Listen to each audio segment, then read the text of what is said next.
సింగరేణి కార్మికుల గుర్తింపు సంఘం ఎన్నికల్లో మొత్తం 13 సంఘాలు ఎన్నికల్లో పోటీ చేసినప్పటికీ సిపిఐకి చెందిన ఏఐటియుసి కాంగ్రెస్ అనుబంధ సంస్థ ఐఎన్టీయూసీకి మినహా ఇతర సంఘాలు ఒక్క డివిజన్ను కూడా దక్కించుకోలేకపోయాయి.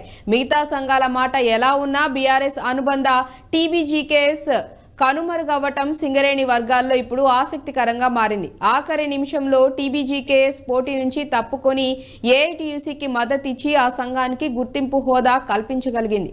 అంతవరకు బానే ఉన్న భవిష్యత్తులో టీబీజీకేఎస్ పరిస్థితి ఏంటనేది చర్చనీయాంశంగా మారింది. ఇప్పుడు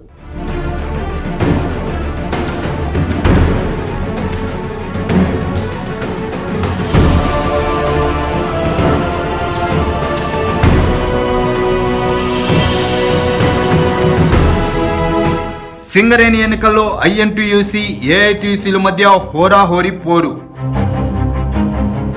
3000 పైచులకు మెజార్టీతో గుర్తింపు సంఘంగా ఏఐటీయూసీ. పలు డివిజన్లో ఏఐటీయూసీకి టీబీజీకేఎస్కు మద్దతు. సుదీర్ఘ వాయిదా అనంతరం ఎట్టకేలకు సింగరేణి కార్మికుల గుర్తింపు సంఘం ఎన్నికలు ముగిశాయి. ముందు నుంచి ఊహించినట్టుగానే కాంగ్రెస్ అనుబంధ ఐఎన్టీయూసీ, సిపిఐ అనుబంధ ఏఐటీయూసీ మధ్య హోరాహోరీ పోరు జరిగింది. మొత్తం 11 డివిజన్లో ఐఎన్టీసీ 6, ఏఐటీయూసీ 5 డివిజన్లు గెలుచుకున్నాయి. 3000 పైచులకు మెజార్టీ సాధించిన ఏఎన్టీయూసీకి గుర్తింపు సంఘంగా, ప్రాతినిధ్యం సంఘంగా ఐఎన్టీయూసీ అవతరించాయి. బీఆర్ఎస్ అనుబంధ సంస్థ టీబీజీకేఎస్ పలు డివిజన్లో మద్దతు ఇవ్వడం ఏఐటీసీకి బాగా కలిసొచ్చింది. మెజార్టీ సాధించడంలో దోహదపడింది.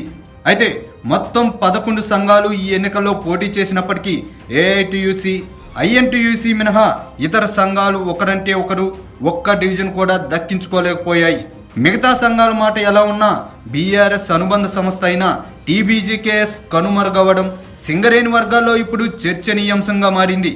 ఉమ్మడి ఆదిలాబాద్ జిల్లా పరిధిలోని మందమర్రి, బెల్లంపల్లి, శ్రీరాంపూర్ డివిజన్లలో, ఉమ్మడి కరీంనగర్ జిల్లాలో కోల్బెల్ట్ ప్రాంతం రామగుండం 1, రామగుండం 2 డివిజన్లో ఏఐటీయూసీ విజయం సాధించింది. దాంతో సింగరేణి కాలరీస్లో 7వసారి జరిగిన కార్మిక సంఘం ఎన్నికల్లో ఏఐటీయూసీ ఘన విజయం సాధించింది. కొత్తగూడెం కార్పొరేట్, కొత్తగూడెం, మనుగూరు, ఇల్లందు, రామగుండం 3, భూపాలపల్లి డివిజన్లో ఐఎన్టీయూసీ విజయం సాధించింది. ఈ డివిజన్లో టీబీజీకేఎస్ కనీసం ఎక్కడా పోటీ కూడా ఇవ్వలేకపోయింది, ఎక్కడా ప్రభావం కూడా చూపలేకపోయింది. సింగరేణి ఎన్నికల్లో గెలిస్తే కాంగ్రెస్ మరింత బలపడుతుందని భావించిన బీఆర్ఎస్ వ్యూహాత్మకంగా అడుగులు వేసింది. అసెంబ్లీ ఎన్నికల్లో తమను ఓడించిన హస్తం పార్టీని మట్టి కరిపించడమే లక్ష్యంగా సింగరేణి ఎన్నికలు చివరి క్షణంలో పావులు కదిపింది. అసెంబ్లీ ఎన్నికల్లో పొత్తు లేదని పక్కకు నెట్టిన సిపిఐ అనుబంధ సంఘం ఏఎన్టీయూసీకి మద్దతు తెలిపింది.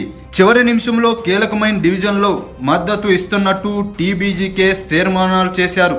దీంతో సింగరేణి ఎన్నికల్లో ఎర్ర జెండా రెపరెపలాడడానికి సాయపడింది. ఇక్కడి వరకు అంతా బాగానే అనిపిస్తున్నా బీఆర్ఎస్ అనుబంధ సంస్థ టీబీజీకేఎస్ సింగరేణిలో కనుమరుగైందనే విశ్లేషణలు వినిపిస్తున్నాయి. 2012, 2017 గుర్తింపు సంఘం ఎన్నికల్లో గెలుపు ద్వారా సుదీర్ఘకాలం పాటు గుర్తింపు సంఘంగా కొనసాగిన టీబీజీకేఎస్ ప్రస్తుత ఎన్నికల్లో ఒకటంటే ఒక్క డివిజన్ కూడా దక్కించుకోలేకపోవడం హాట్ టాపిక్ గా మారింది.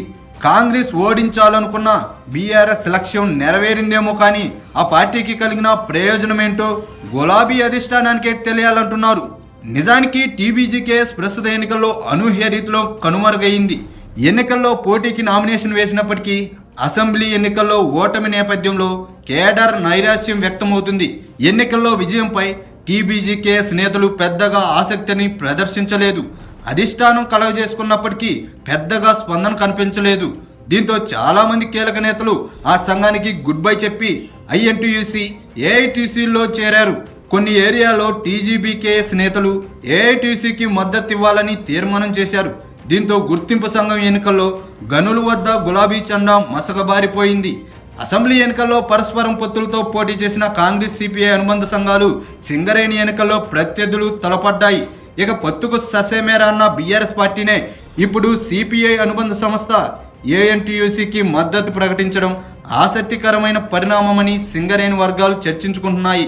ఆ క్రమంలో రానున్న రోజుల్లో సింగరేణిలో టీబీజీకేఎస్ భావితవ్యం ఎలా ఉండబోతుంది అసలు ఉనికిలో ఉంటుందా లేదా అన్న అనుమానాలు వ్యక్తమవుతున్నాయి.